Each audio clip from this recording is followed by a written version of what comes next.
Hello everyone, this is Ninja speaking. Welcome to the newest episode of Bootleg Breakdown in this case. And we got a bit of a deluxe episode this time, as we're going to not only do an unboxing, but also direct comparison of the SH Figuarts Sailor Moon Crystal Season 3 Sailor Moon figure. You can probably tell which one right off the bat is the bootleg in this case. It's the one that's missing a face. For those that haven't watched a video like this before in the past, what we're going to be doing in this case is comparing the boxes between the two figures in this case, both real and fake there, then doing a proper unboxing of the bootleg figure itself, and then finally ending off with a more direct comparison side by side of both the real and fake figures. So with that note, let's begin looking at the boxes. On the right is going to be the real one here, which has a little more flourishing on the plastic itself that is completely missing from the left bootleg one. Of course, the copyright information logos, namely the Bandai logo, Tamashii Nation logos, and the Toei Animation Authenticity stickers are completely missing as well. Another thing that's missing is the warning sticker for, I believe that's a choking hazard. Yep, choking hazard sticker is completely missing. There's a little bit of a print issue, namely the quality of print on the bootleg box is a little less than a little diminished compared to the real version here. And of course, a slight variance in color is a little more saturated, I find.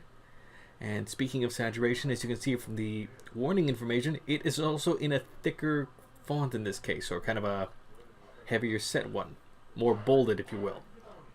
Moving on to the side, generally speaking, aside from the color issues that I mentioned or the saturation, the boxes are fairly similar for the most part here, minus the plastic flourishing, which is also on the top now that I noticed that.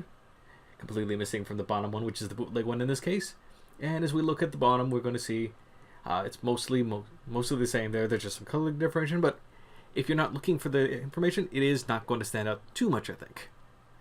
Opening the boxes themselves, of course, things are taped to the side as always. Same kind of clear tape that is almost on everything, so that's not too much of a standout. Let's pull out the figure itself. Base is not secured to the rest of the plastic packaging, which is something they do for the real figure in this case. Let's take a quick look at the base. Looks about right, standard size. And as we remove the tape that is holding everything, we can see the figure itself only has kind of a flat piece of plastic or like a flat film that's covering it. It's not properly bagged like the real figure. And the reason they do that, folks, is to help kind of protect it during shipping, to prevent stuff like this from happening. I knew about the face and the bangs from inside the package, but the leg, that's a new one. And oh, one of the hair bangs is missing too, or one of the pigtails. So, first things first, we need to reassemble the figure, so that knee's got to go right back on there. It's a bit of a loose fit on there. The hair bang is kind of held in with a ball joint in this case. The other one is fitting just fine. A little loose if anything, and this one is a little more loose, but it does pop back in. Taking a look at the knees, we can see there is a bit of issue going on. That one leg keeps coming off again. That's the second time for that same leg. And, well, the reason it keeps coming off is because the pegs are not particularly good on this figure. The joints aren't very good in general. And as we can see, yeah, the wrist joint is the wrong color, and there's something going on with that elbow. Yes, the elbow is backwards. And as I will actually learn a little bit off camera, the other elbow, or the other arm, also has a backwards elbow in this case. Thankfully, because the pegs are actually pretty rubbish on this figure, it doesn't take too much effort to really just pull it out, turn the thing around, and then reinsert it. Although, as you might end up seeing later, it does like the... And now that we have everything mostly assembled at this point from the looks so, here's what the figure should look like loosely out of the package here, with all the parts attached. Not counting the base, we're going to get that a little bit later.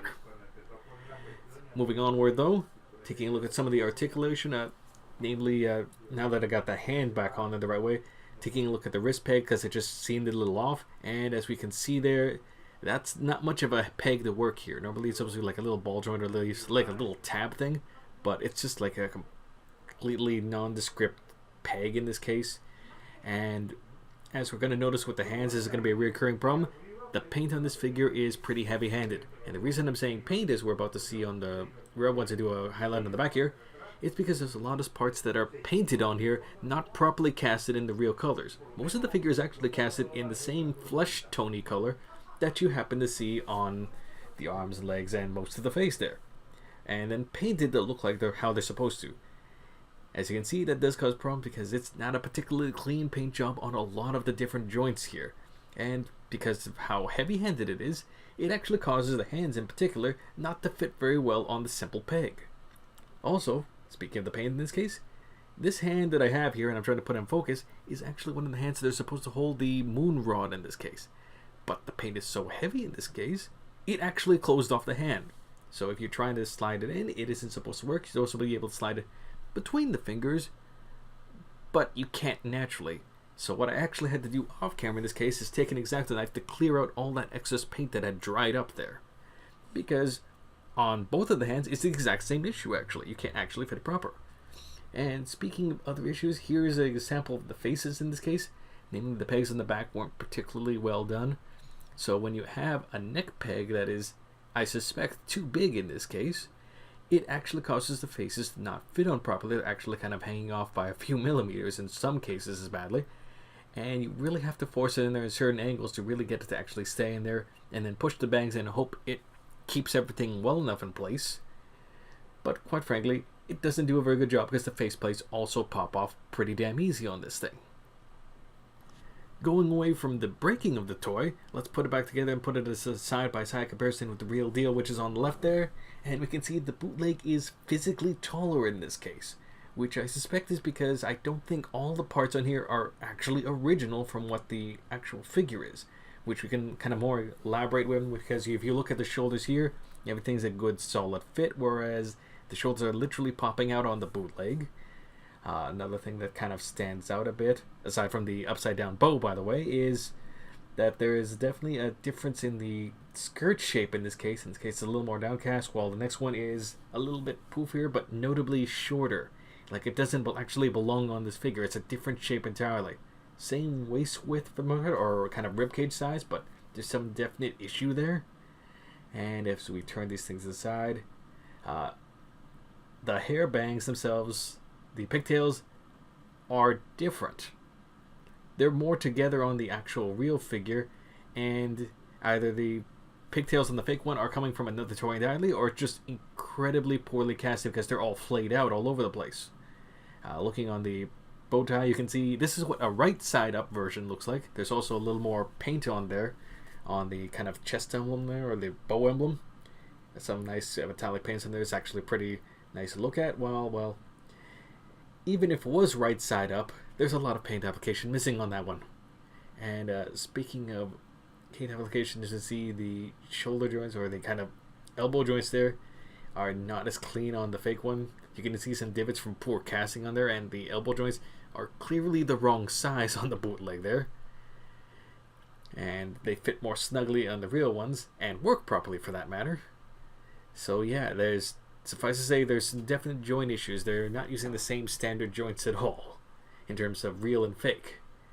And as we get the real one off the stand here, here's kind of an idea what the articulation on the shoulder should look like if it fits properly. As you can see, it's able to do a full 360 rotation. It's able to move backwards and forwards. A little bit of a limited butterfly movement in this case, but it's able to do it.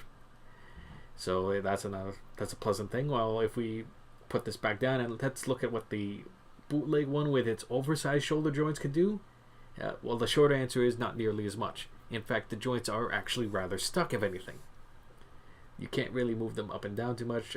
In this case, the shoulder movement is really not moving at all, and if I try to move it, it will pop out again like I did earlier. Might have actually deleted the footage, but it pops out terribly. The wrist joints are actually the wrong color in this case. They're cast in the skin tone, which I mentioned was definitely an issue this figure has. And in terms of the hair, you can see a little more here that, yeah, there's some definite casting issues. It was not molded properly and is in fact a little bit warped in terms of the front bangs on the bootleg there. So it's not a flush fit by any means. There's a loss of detail there in terms of the casting.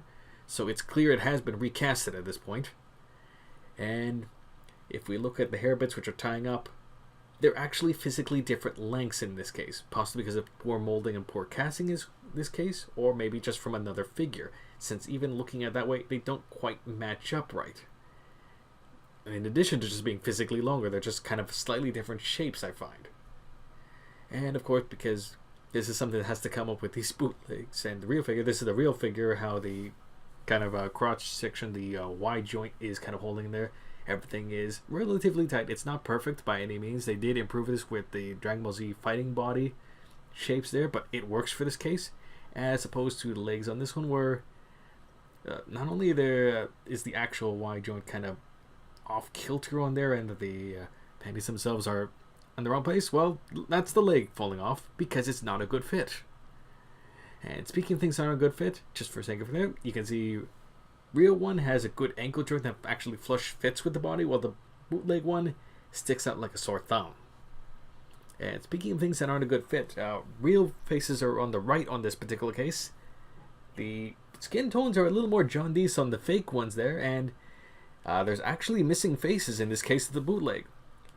There's actually duplicate faces here, while the real figure should have a left-looking and right-looking face that are completely missing. So rather than give us the proper ones, they just repeated the normal face 3 times and the open mouth face twice. And here's a more direct side-by-side comparison of the hands in this case. As you can see, yeah, the bootleg ones are not particularly well casted by any means. And if we look side by side in order to look on the inside, it's hard to see what's going to be going on the inside of the real hand, because it's properly casted in the white plastic in this case, or ABS, whatever you want to call it in this case, while this one is poorly molded and then repainted, so it's a very bad fit. And speaking of things that are bad fits, here are the moon rods as well in this case. This one that I'm showing off first is actually going to be the real one. As you can see, there's a better detail as a whole, better paint details. The rod itself is a lot smoother in appearance. All the paint is properly applied. Even the little stars on the top of the rod there are painted properly. While if we look at the bootleg ones, once again in focus, the stars are a little more mushy in detail, a little softer by all means. Along with the rest of it, it's a very rough casting, and the plastic is no. So yeah, you can tell the fake rod is made out of a much cheaper plastic in general. So speaking of cheaper things, just for the last comparison's sake, we have the bases themselves here. The bright pink one you can see here is going to be the real issue base. As you can see, the line work is a lot finer. It's just generally a lot brighter colors, and the much darker one has much thicker line work on there because it's just a lower quality print job. And speaking of lower quality, you can also see from that spot there that the opening spots for more of these base stand bits to plug into are completely missing on the fake one. It's just roughly casted as one piece there. It does the job, but you only have one of the 3 spots available on the bootleg one, which is the one that's plugged in down there. And on that note, folks, I can safely resoundly say, don't buy this bootleg. After all, if you're going to be spending 20 or so bucks, why not spend it on something that will maybe not fall apart right in the package, or will have backwards joints or other issues you'll need to manually fix up yourself just to get it to work right, and will actually have accessories that are either all included, or B, will actually fit on the figure without having to manually tweak and edit each and every one of them to actually fit proper on some busted joints that don't even work properly themselves. And yeah, that's all I need to say about the Sailor Moon Season 3 bootleg here.